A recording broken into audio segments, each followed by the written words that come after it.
friends, Heidi here from Rain Country. God is good all the time. And today I'm going to be talking about the time it takes to YouTube. That means the time it takes to run the channel as a whole, not just the video editing, but everything that goes into it. There's two main reasons why I'm doing this.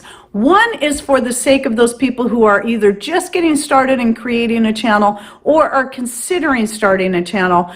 And the other is for those people that seem to have a preconceived idea of how much time actually goes into it when they're probably very, very far off. Kind of like the person that assumed I only put in 4 hours a week, which is laughable because I can put that much time in a day just trying to keep up on comments and emails as a result of the videos. So that's pretty funny to me. But also, for those of you out there who are simply curious about the kind of time that I put in at least. So here's what you have to understand right off the bat. Every channel is going to be very unique and very different on the amount of time they need to put into YouTube. It's going to depend on the type of content they have. And of course, the amount of videos they put out every week. Some people only put 1 or 2 videos out a week. Some people may only put a couple videos out in a whole month or even less. Some people are like me where I put out 5 videos every week. Now, when I first started my channel, I was doing 7 videos a week.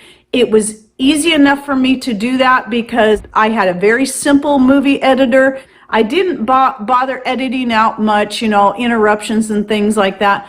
But through the years, I learned to get a little smoother about cutting out various different things, unless the interruption was funny, and then I'd leave it in, and trying to take out a lot of the superfluous stuff that really didn't need to be in there, especially because I get so much complaints, unless I think it is an important point, relevant or not to the topic. But I'll talk more about that in a little bit and why it takes me so much longer now. But the other things then too is I didn't have a grandbaby I was watching 3 days a week. And when I first started, I didn't have my Etsy store up and running. So even though I was making some product to sell, it was few and far between. Once I set up the Etsy store, things blew up. So those are just a couple of big changes that happened from the time I started my channel to now. That means I have even less time than I had in the beginning. And then, as I mentioned earlier, the type of videos a person is putting out can mean that the time that is needed for editing can vary greatly. In fact, even in our own videos, because we shoot a lot of different types of videos, most of mine are pretty much the same. I'm usually standing here or in the kitchen, but then I have garden videos where I'll actually go outside and shoot those. Those are a little different yet when it comes to editing. And then Patrick's videos are very different than mine. In fact, his videos, the average length of time for the video that I get from him that I have to edit is 2 hours. I have had some be 6 hours and some even more. And when they are that long, it can take me about 2 days worth of work, which means about 8 hours per day just to edit one of his videos. Where 4 hours is a very, very minimum. I've had some really short ones I've done that might only taken 2 hours. And I'm just talking editing time. I would say the average amount of actual edit time, that doesn't include everything else involved, it takes me about 6 hours to 8 hours to edit a video. Sometimes longer, sometimes a little bit less. But there's so much more involved in the time in making a video and uploading a video than just the editing time. The editing is one of the things that takes the longest, but there's so much more to it than just that alone. So remember, I put out 5 videos a week. So let's start from the top of me putting together a video. So there's a lot of time that goes into preparing for a video, especially if it's a topic I'm trying to study up on and learn about. So maybe I'm doing a video on the medicinal benefits of a specific herb, or on natural remedies to help with a specific ailment. Those kind of videos in particular. And so I need to take the time to actually study and compile the information. I might have some of the knowledge up here, but I want to make sure the information I offer is not just based on maybe some opinions I've formed over the year, because sometimes I have to double check. Wait, is that an opinion I formed or is that an actual fact? And so I have to look this stuff up just to verify that the information I have up here is correct, plus gather more information that I didn't previously know, so I can give you some pretty thorough information. Plus, I don't just get my information from one site and call it good. I hit several different sites and different types of sites. So yes, I love going to the natural-based websites and getting information from them, but I've also learned to not fully trust those alone. Not all of them are accurate. So I also will look up science-based studies on the NIH. And if let's say you're looking up a specific herb, you can actually find some really great scientific studies and information that they've compiled off these studies about various herbs, like the one I just recently shot on rosemary.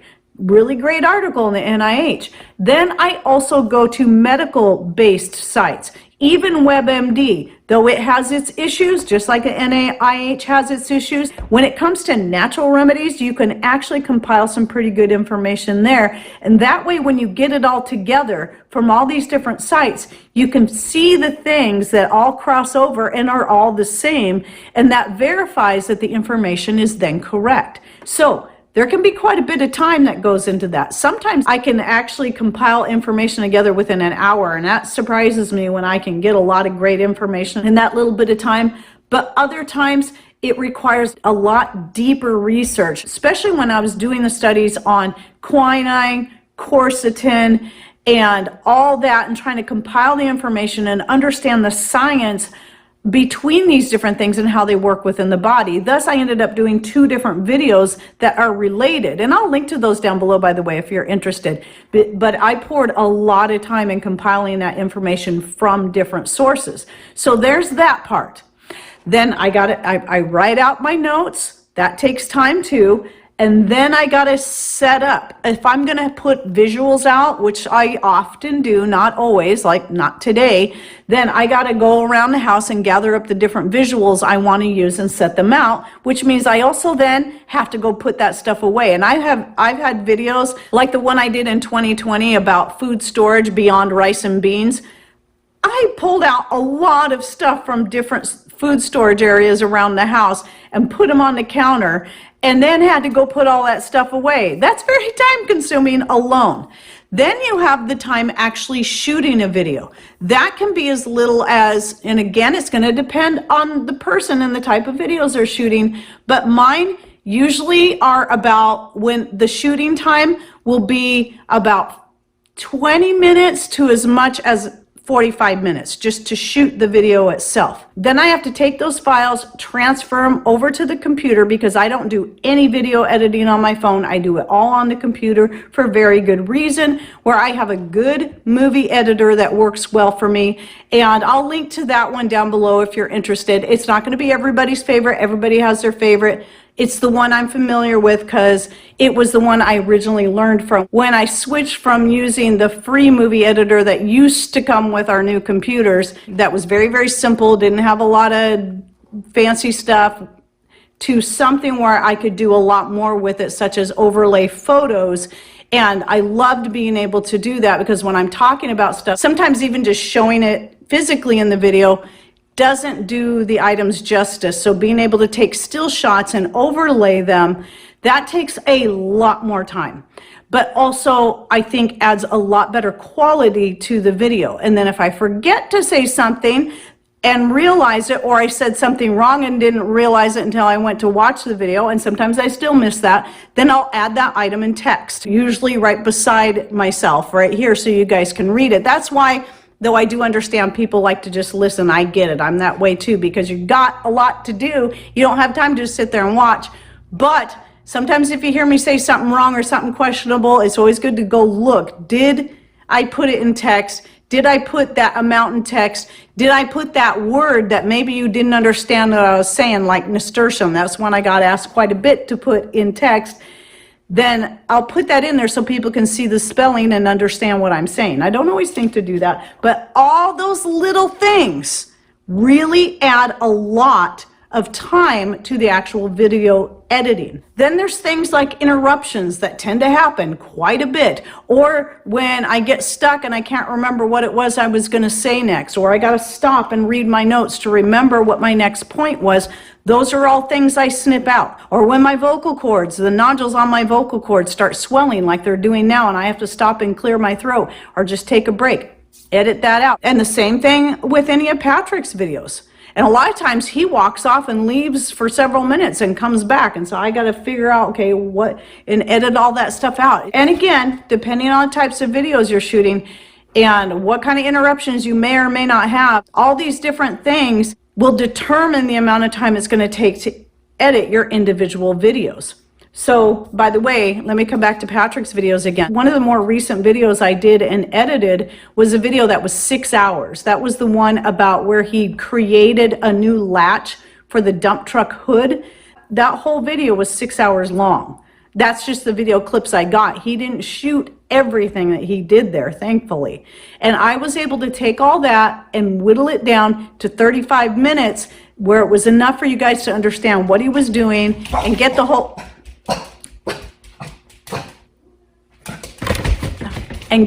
idea of it without the video taking way too long. I try to keep it smooth. I speed up parts as needed and so on and so forth. So again, all those things take time. Then there's the obvious uploading of the video. There's the adding of links.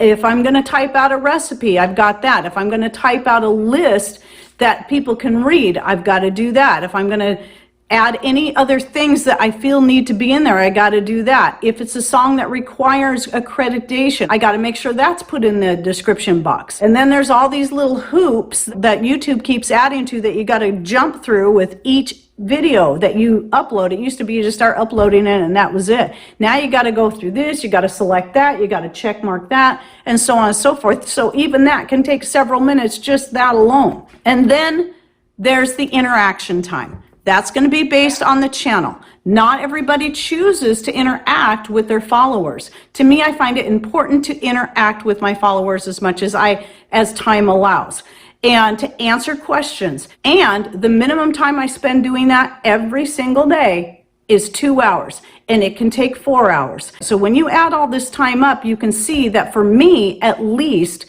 YouTube is more than your standard full-time job. There is a lot that goes into it. Typically, Saturday is the only day I take off, and even then, I can't completely take it off. I still have things I have to upkeep on, but for the most part, I don't do any video editing on Saturdays. I may shoot a video like I'm doing right now if I need to and I have the time, but otherwise, I try to rest during that time as much as possible, and I will still interact with people on YouTube. You got to choose what's going to be best for you, what's going to be best for your channel, and work into your schedule. If that sounds like a lot of time, then consider only doing 1 or 2 videos a week. If that's going to be easier for you to handle, just understand the less videos you have out per week, especially when you're first starting, the slower your channel is going to grow. So that's why it was important for me at the beginning to keep putting out the 7 videos until I got too busy. And now I work hard to keep 5 videos coming out every week. And I also learned how to get ahead. So I'm most of the time about 3 weeks ahead of my videos, except for the ones that I try to keep timely, like any garden related or this and that videos are shot and uploaded, edited, and published within a few days of the actual shooting time. So you have to choose what's going to fit into your schedule, and then understand the less time you pour into it, the less likely your channel is going to blow up and grow fast, but not necessarily either. If you have certain types of content that is just like meme reviews, people love that kind of thing, you know, live reaction videos. If you're doing videos like that, they can blow up overnight. So it's all dependent on the type, the quality, and so on. So anyway, I hope that helps people understand better, not just about how YouTube works and the time to put into it, but also for those who, you know, still wonder, why does Heidi not have time to write a book? That's why, because that's just YouTube time. That doesn't count the 1 to 2 hours a day I spend doing Etsy related stuff, and the 3 days a week I spend watching my grandson, and the gardening, and the preparing meals, and so on and so forth. The list is long. So anyway, I hope this helped. Thanks for watching. Take care, and God bless.